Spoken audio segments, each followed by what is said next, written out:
Блогеры и активисты снова показали, как можно победить монополию, если подключиться к борьбе за права людей. Перевозчики через реку Лена между Якутском и Нижним Бестяхом ранее установили цену 1000 рублей за проезд на малых судах, что было непосильным для большинства.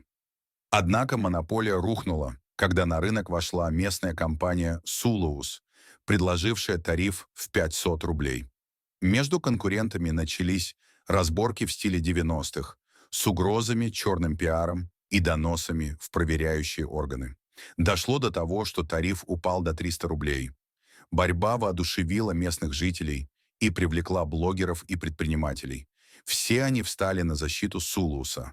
Блогер Масааха МХС призвал помочь с обустройством пристани. Николай Аржаков предоставил сэндвич-панели для укрытия пассажиров. После переговоров конкуренты договорились о единой цене в 500 рублей, что в 2 раза снизило предыдущий тариф. Эта победа доказала, что активность граждан может стать решающим фактором в решении проблем Саха, а настоящая независимость даст нам возможность самим решать все свои проблемы.